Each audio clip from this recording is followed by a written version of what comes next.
Good morning. Finally, a president-elect. George W. Bush will become the 43rd president of the United States. Apparently, a plane has just crashed into the World Trade Center. We're going to take a look at videotape just moments ago of the second plane hitting the World Trade Center. There has been another major explosion, this one in the nation's capital. There is smoke in the air over the Pentagon. We are getting information now that one of the other buildings, Building 7 in the World Trade Center complex, is on fire and has either collapsed or is collapsing. Building 7 I often hear about. No plane hit Building 7. Why did Building 7 come down? What do you tell people? What is Building 7? Or what, was it Building 5 or the building that wasn't hit by the plane? Building 7. I have no idea. I've never heard that. The Project for the New American Century, which is a think tank that was around in the 90s and up through 2005 or 6, there are about 17 members of this so-called think tank who were in top positions in the Bush-Cheney administration. And a couple of these guys, Feith and Wolfowitz, had earlier worked for Benjamin Netanyahu in Israel and put out a paper that advocated the same kind of program that they then put out papers from PNAC advocating. That is intense nationalism and militarism and going after Middle Eastern states with aggressive wars. There are several key papers that they published, and the biggest one maybe was in 2000 called Rebuilding America's Defenses, as if they needed to somehow be rebuilt.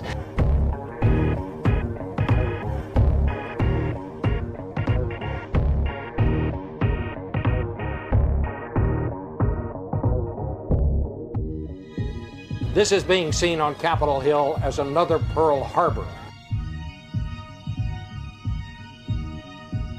Israel's former Prime Minister Benjamin Netanyahu has publicly said the September 11th attacks have been good for Israel.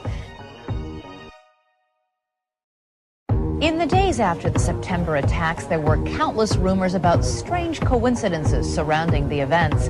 One report about a group of Middle Eastern men spotted the morning of September 11th parked just across the river from New York City has not gone away. Investigation of their presence has led to questions about whether Israel was conducting espionage on U.S. soil. It began when this woman was watching the Twin Towers burning from her apartment in New Jersey. She noticed 3 men on top of a van, posing for pictures with the towers burning in the background. And I could see that they were like happy. You know, they didn't look shocked to me. You know, they didn't look shocked. I thought it was very strange. The witness called police, who stopped the van hours later and arrested 5 men.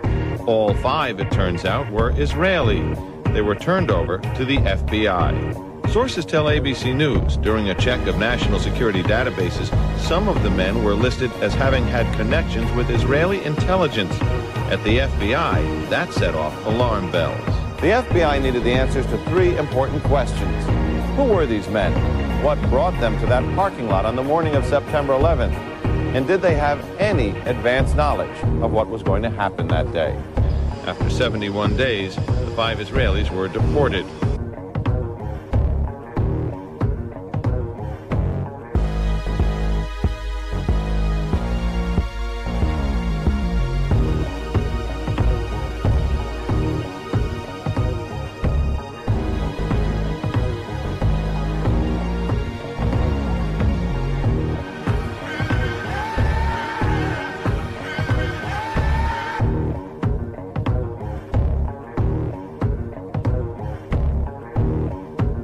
Some U.S. investigators believe that there are Israelis again very much engaged in spying in and on the U.S. who may have known things they didn't tell us before September 11th. The first part of the investigation focuses on Israelis who say they are art students from the University of Jerusalem and Bezalel Academy.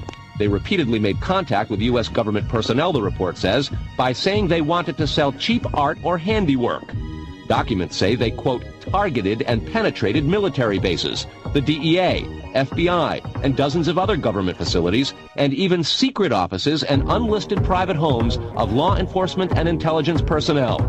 The majority of those questioned, quote, stated they served in military intelligence, electronic surveillance intercept, and/or explosive ordnance units. Lobby, there was no lobby. So I believe the bomb hit the lobby first, and a couple of seconds in the first plane hit.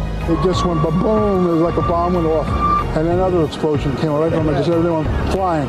There were numerous secondary explosions taking place in that building. There were continuous explosions. No, the first explosion, and there was a second explosion in the same building. There were two explosions. Okay.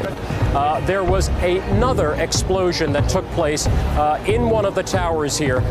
So obviously, according to his theory, he thinks that there were actually devices that were planted in the building.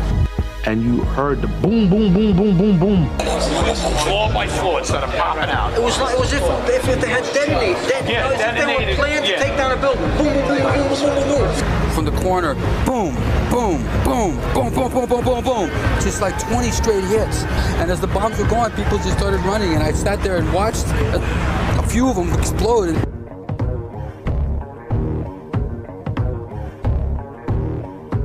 I remember getting a call from the fire department commander telling me that they were not sure they were going to be able to contain the fire. And I said, we've had such terrible loss of life. Maybe the smartest thing to do is pull it. And they made that decision to pull, and then we watched the building collapse.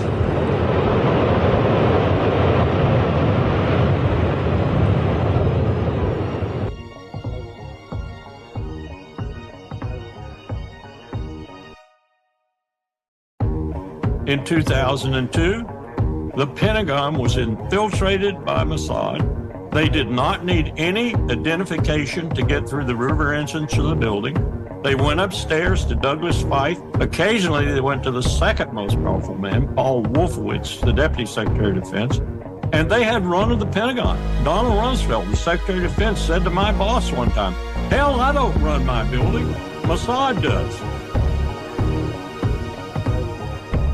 About 10 days after 9/11, I went through the Pentagon and I saw Secretary Rumsfeld and Deputy Secretary Wolfowitz. I went downstairs just to say hello to some of the people on the joint staff who had used to work for me. And one of the generals called me and he said, "Sir, you got to come in. You got to come in and talk to me a second." He says, "We've made the decision. We're going to war with Iraq."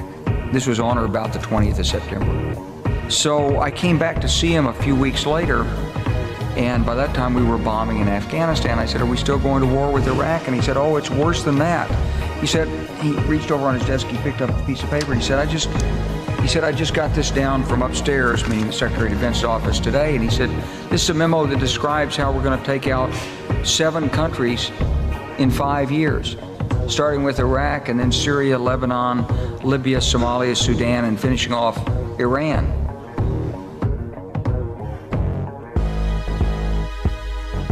Obviously, we'd like to see a regime change, at least I would, in Iran, just as I would like to see in Iraq. The question now is a practical question. What is the best place to proceed? It's not a question of whether Iraq's regime should be taken out, but when should it be taken out?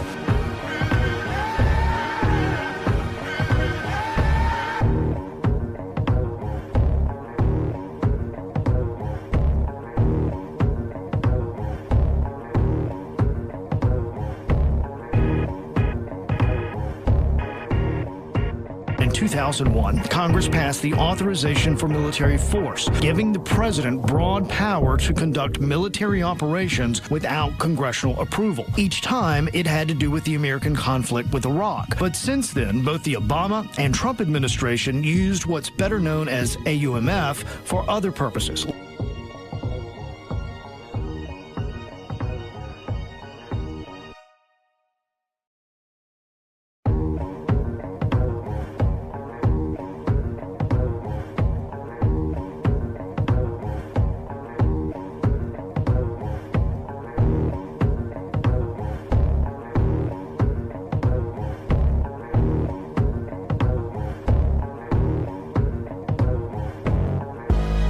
Iran cannot have a nuclear weapon. They can't have a nuclear weapon. Very simple.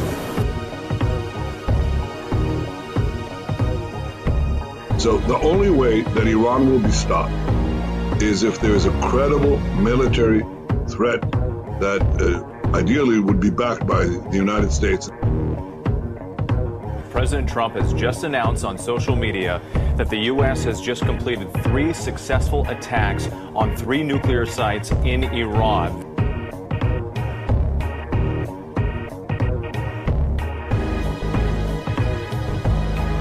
If you look back to 1996, there was a study done for a fellow who was about to become prime minister for the first time. His name was Netanyahu. It was completed mostly by Americans. We later called them neocons. So they composed this thing and they called it a clean break, a new strategy for securing the realm. Okay, securing the realm. What realm? Well, the realm was Israel, Greater Israel.